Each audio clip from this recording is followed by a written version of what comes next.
Bonjour à tous, bonjour à toutes. Je m'appelle Thomas Ondoa, pasteur à l'église missionnaire évangélique de Genève. Que le Seigneur vous bénisse et que sa grâce repose sur chacun de vous.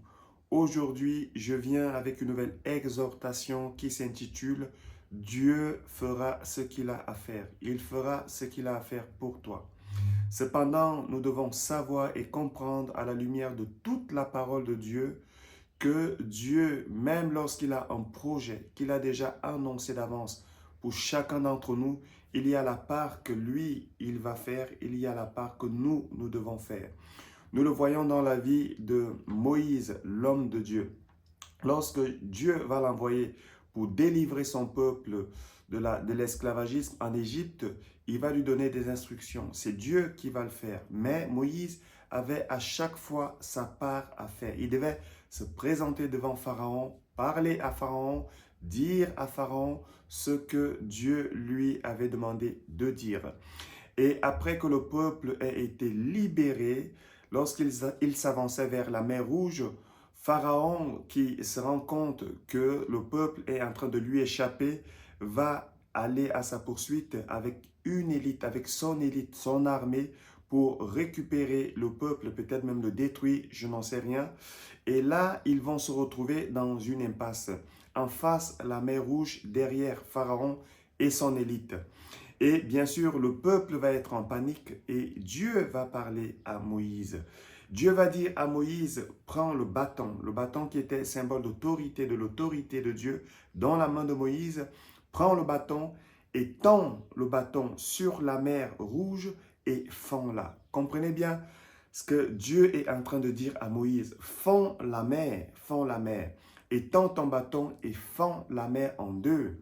Moïse, bien sûr, sous l'instruction de Dieu, va étendre son bâton, mais la Bible nous dit que l'ange de Dieu, Dieu va envoyer son ange pour souffler sur la mer toute la nuit, afin que la mer se fende en deux et le peuple, après, a pu passer cette mer rouge à pied sec. Qu'est-ce que cela nous enseigne? Dieu, bien sûr, c'est par la puissance de Dieu que la mer va se fendre en deux, mais Moïse avait besoin de prendre position, il avait besoin d'exercer l'autorité que Dieu lui avait donnée.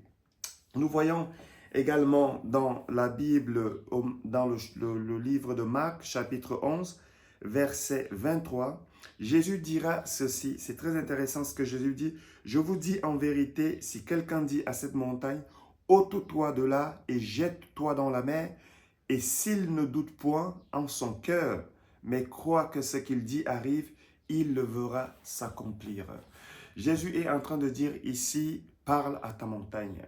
Parle à cette montagne qui est là, qui t'empêche d'avancer, qui te bloque, qui est là pour faire comme un obstacle, comme une opposition.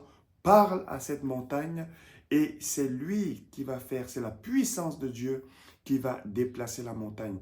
L'erreur que bien souvent nous avons tendance à commettre, c'est que soit nous ne parlons pas à la montagne parce que nous pensons que Dieu va faire tout, de A à Z. Or, Dieu veut collaborer avec nous. Il veut que nous puissions mettre notre foi en action pour que lui, il agisse à travers cette foi.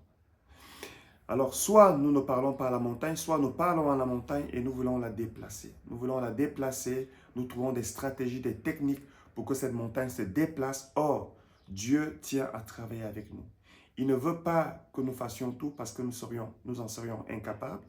Il ne veut pas non plus que nous ne fassions rien parce qu'il veut collaborer avec nous. Alors, s'il y a une montagne dans ta vie, s'il y a une opposition dans ta vie, s'il y a une adversité, commence à parler à ces choses afin qu'elles se déplacent. Tu parles et tu crois et c'est Dieu qui fait le reste. Dieu fera ce qu'il doit faire dans ta vie. J'en suis convaincu, c'est sa parole et c'est notre vérité. Soyez bénis au nom du Seigneur Jésus.